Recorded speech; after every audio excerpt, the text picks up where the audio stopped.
Assalamualaikum warahmatullahi wabarakatuh.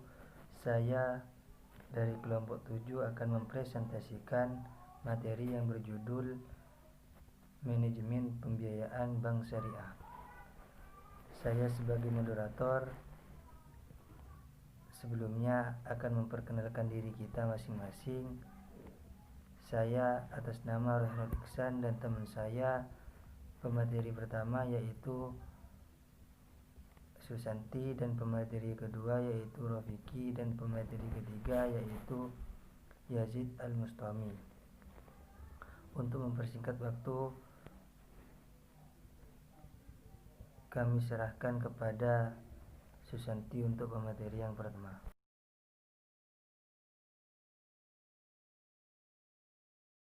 Assalamualaikum warahmatullahi wabarakatuh. Nama saya Susanti, saya perwakilan dari kelompok 7. Saya akan mempresentasikan tentang pengertian manajemen pembiayaan bank syariah dan jenis-jenis pembiayaan bank syariah. Pertama, saya akan menjelaskan tentang pengertian manajemen pembiayaan bank syariah. Manajemen adalah seni melaksanakan dan mengatur, sedangkan pembiayaan adalah diartikan sebagai suatu kegiatan pemerintah, fasilitas keuangan atau finansial yang diberikan pihak satu kepada pihak yang lain. Manajemen pembiayaan bank syariah adalah sebuah proses perencanaan, pengorganisasian, pengontrolan, dan pengorganisasian sumber daya yang dilakukan oleh pihak bank yang menjalankan kegiatan usahanya berdasarkan prinsip-prinsip syariah. Menurut kami, pembiayaan adalah suatu produk yang diberikan untuk ditawarkan oleh bank kepada nasabah atau masyarakat yang membutuhkan guna menunjang kegiatan perekonomian atau kebutuhan mereka. Pembiayaan merupakan salah satu tugas pokok bank, yaitu untuk memberikan fasilitas dan penyediaan dana untuk memenuhi kebutuhan pihak-pihak yang merupakan divisi unit. Yang kedua adalah jenis-jenis pembiayaan bank syariah. Jenis-jenis pembiayaan bank syariah itu ada 5. Yang pertama adalah mudharabah, yang kedua istisna, yang ketiga salam, yang keempat PMK murabahah, yang kelima adalah PMK ijarah. Yang dimaksud dengan PMK murabahah adalah perjanjian antara peranan dana dan pengelola dana untuk melakukan kegiatan usaha tertentu dengan pembiayaan keuntungan antara dua belah pihak berdasarkan nisabah yang telah disepakati sebelumnya. Yang kedua adalah PMK istisna. Yang dinamakan dengan istisna adalah perjanjian jual beli dalam bentuk pemesanan, pembuatan barang dan dengan kriteria dan persyaratan tertentu yang telah disepakati antara dua belah pihak, yaitu si penjual dan si pemesan tadi. Yang ketiga adalah PMK salam. PMK salam adalah perjanjian jual beli barang dengan cara pemesanan dengan syarat-syarat tertentu dan pembayaran harga terlebih dahulu. Yang keempat adalah PMK murabahah. PMK murabahah itu adalah perjanjian jual beli antara bank dan nasabah, di mana bank syariah membeli barang yang diperlukan oleh nasabah dan kemudian menjualnya kepada nasabah yang bersangkutan berdasarkan harga perolehan ditambah dengan keuntungan yang disepakati antara bank syariah dan nasabah. Yang kelima adalah ijarah. Ijarah adalah perjanjian sewa-menyewa suatu barang dalam waktu tertentu melalui pembayaran sewa. Demikian yang dapat saya sampaikan, kurang lebihnya saya mohon maaf yang sebesar-besarnya. Akhirul kalam, wallahul muwaffiq ila aqwamit thoriq. Assalamualaikum warahmatullahi wabarakatuh.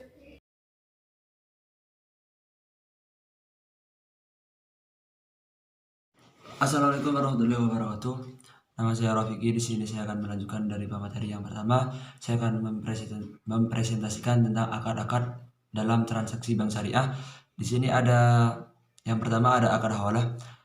Akad hawalah adalah pemindahan hutang atau piutang suatu pihak kepada pihak yang lain. Saya contohkan, misalkan dalam satu keluarga ada yang meninggal dunia dan menyisakan utang, maka yang mempunyai tanggung jawab atau untuk yang melunasi hutang tersebut adalah dari pihak keluarganya. Itu yang dinamakan akad wakalah. Untuk yang kedua di sini ada akad ijarah, yang mana akad ijarah adalah akad penyediaan dana dalam rangka memindahkan hak guna atau manfaat dari barang atau jasa. Saya mengambil contoh, misalkan memindahkan warisan kepada ahli waris, itulah yang dinamakan akad ijarah. Yang ketiga di sini ada akad salam, yang mana akad salam adalah akad pembiayaan suatu barang dengan cara pemesanan dan pembayaran harga yang dilakukan terlebih dahulu dengan syarat tertentu yang telah disepakati. Misalkan sekarang kan zamannya sudah modern, jadi kan serba online.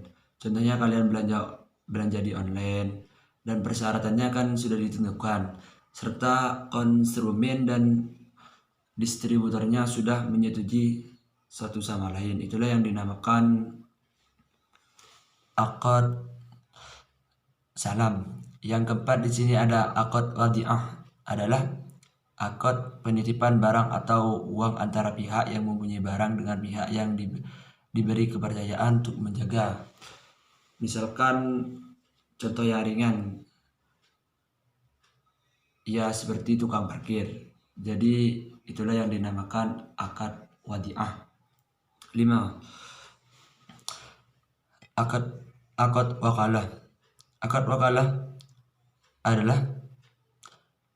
akad perwakilan antara satu pihak kepada pihak yang lain. Contohnya misalkan dari akad wakalah, contohnya pada kegiatan investasi syariah antara investor dan perusahaan. Yang terakhir di sini ada akad qard. Akad qard adalah akad pinjaman dana kepada nasabah dengan ketentuan bahwa nasabah wajib mengembalikan dana yang diterima pada waktu yang telah disepakati. Misalkan kalian meminjam uang kepada temannya, jadi di situ temannya sudah melakukan perjanjian bahwa untuk pengembalian uangnya ialah di tanggal sekian. Maka jika sudah sampai kepada tempo tanggal tersebut untuk mengembalikan uang, maka kalian wajib untuk mengembalikan uang tersebut. Itulah yang dinamakan akad qard. Mungkin ini saja yang bisa saya presentasikan, kurang lebihnya mohon maaf. Akhirul kalam, wassalamualaikum warahmatullahi wabarakatuh.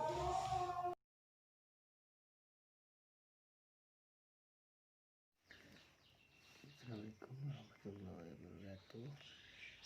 Ya, tentang materi selanjutnya yaitu macam-macam akad dalam manajemen pembiayaan bank syariah. Satu yaitu akad mudharabah, yaitu akad kerjasama usaha antara nasabah dan bank, di mana nasabah akan memberikan modal untuk usaha, sementara bank pihak penyelenggara atau yang melakukan investasi atau usaha. Dalam akad itu akan dijelaskan secara rinci beberapa bagian keuntungan yang akan diperoleh masing-masing pihak, yaitu bank dan nasabah, termasuk juga perjanjian kalau terjadi kerugian. Biasanya kerugian yang dilakukan nasabah bertanggung jawab itu adalah pihak bank. Jadi dalam hal ini kedua pihak tersebut bisa dibilang sama enak.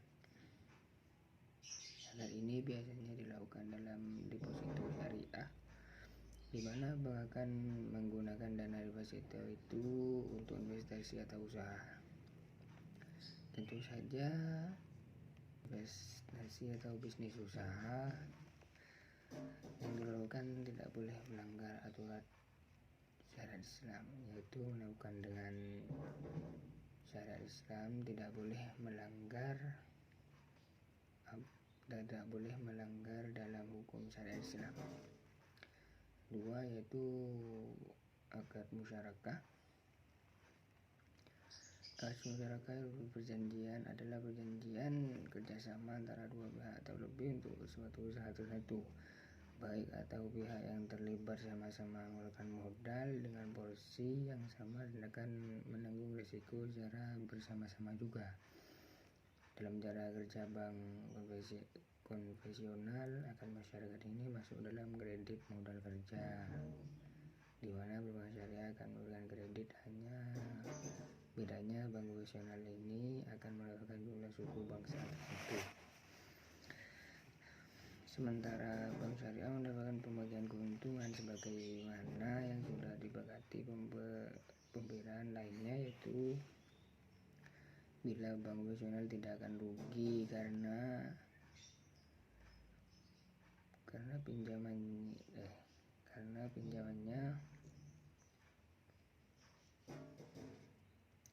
itu harus dikembalikan berikut bunga. Bank syariah masih memiliki kemungkinan merugi bila kerjasama usaha itu gagal. Jadi intinya itu, kalau akad musyarakah itu bisa memberikan pinjaman kredit, itu intinya. Terus yang kedua,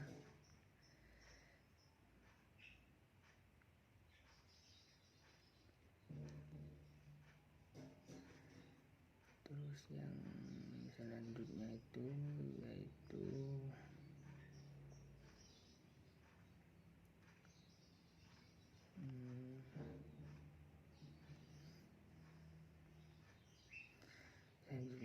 adalah bab hawala.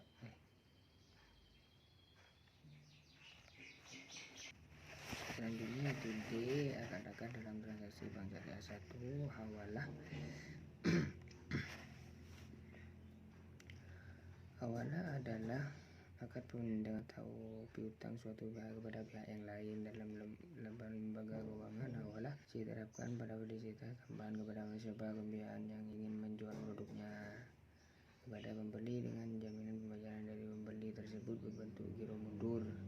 2. Yaitu jaro. Jaro adalah akad penyediaan dana dalam rangka memindahkan hak guna atau manfaat dari suatu barang atau jasa, misalkan sewa, tanpa diikuti dengan kepemilikan barang itu sendiri. 3. Salam. Salam adalah akad pembiayaan suatu barang dengan cara pemesanan dan pembayaran harga yang dilakukan terlebih dahulu dengan tertentu yang disepakati. 4. Wadiah. Wadiah adalah akad penitipan barang atau uang antara pihak yang mempunyai barang dengan pihak yang diberi kepercayaan untuk menjaga barang tersebut agar tetap aman dan utuh. 5. Wakalah. Wakalah adalah perwakilan antara satu pihak kepada yang lain. 6. Qard. Qard itu adalah akad pinjaman dana kepada nasabah dengan ketentuan bahwa nasabah wajib mengembalikan dana yang diterimanya pada waktu yang telah disepakati. Jadi dalam batu ini yang saya jelaskan ini adalah tentang pembiayaan dan permodalan antara rugi atau tidaknya, dan bisa pinjaman kredit dan pengembalian barang itu sesuai dengan janji apabila tidak tepati janji itu akan terima sanksi dari pihak bank. Jadi itu penjelasan saya, dan apabila ada kesalahan dari saya mohon maaf sebesar-besarnya.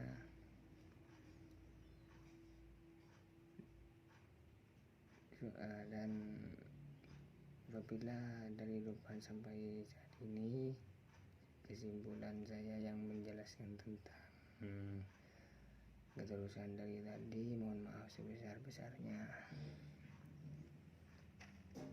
Sudah, assalamualaikum warahmatullahi wabarakatuh.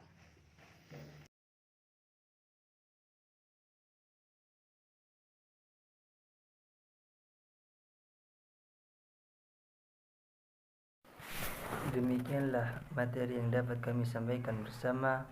Kurang lebihnya mohon maaf. Wassalamualaikum warahmatullahi wabarakatuh.